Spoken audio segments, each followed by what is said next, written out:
Voilà, nous sommes maintenant dans la rubrique des conseils. C'est par rapport aux, aux cours que j'organise comme expert en recouvrement des créances. Nous permettons à nos étudiants de poser des questions. Parmi les questions que j'ai eues auprès de mes étudiants, il y a l'un de mes étudiants qui m'a dit: on m'a conseillé de ne plus prendre les appels des experts en recouvrement des créances jusqu'à ce que ma dette va s'éteindre. C'est que on l'a conseillé de faire, c'est-à-dire c'est un étudiant qui avait une dette auprès d'une banque donnée et le conseil qu'on lui a donné, c'était de ne plus accepter les appels, de ne plus répondre aux emails jusqu'à ce que sa dette puisse s'éteindre. C'est qu'on attend au niveau de la rue. Les gens disent cela, que et c'est aussi dans la loi. C'est aussi dans la loi, c'est-à-dire vous avez des catégories de dettes et des périodes qu'on donne avant ou après pour que la dette plutôt puisse s'éteindre automatiquement.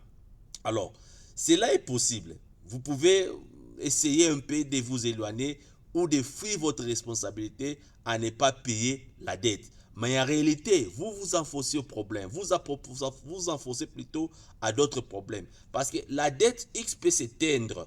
Mais au niveau du bureau de crédit, on affiche toujours le comportement de la dette X qui s'éteint. Vous comprenez un peu. Au niveau du bureau de crédit, on va faire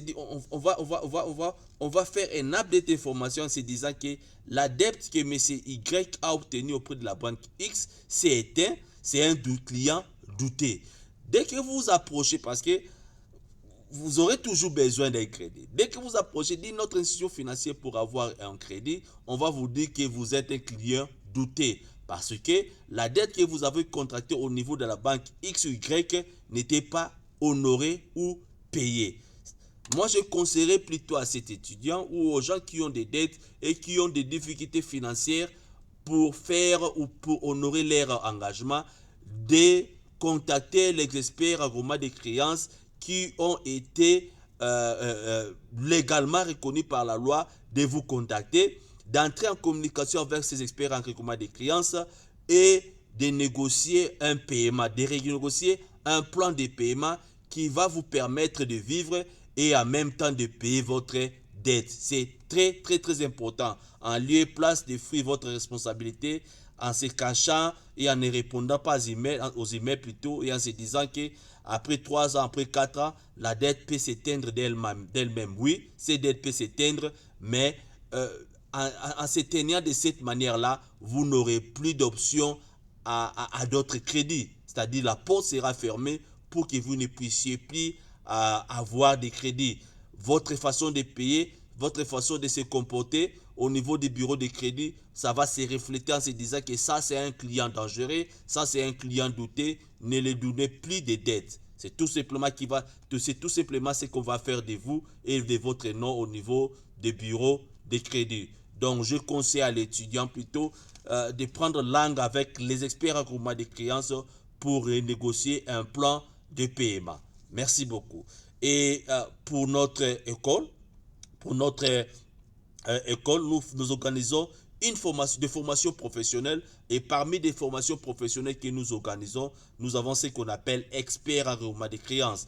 Expert en recouvrement des créances veut dire vous allez travailler avec des dettes. On vous ouvre la porte vers le banque ou d'autres institutions financières qui peuvent vous engager et vous pouvez travailler comme expert en recouvrement des créances. Pour toute information, vous pouvez toujours nous envoyer un email, c'est-à-dire vers info@messigodschool.online, ou vous pouvez visiter notre site web www.messigodschool.online. Merci beaucoup.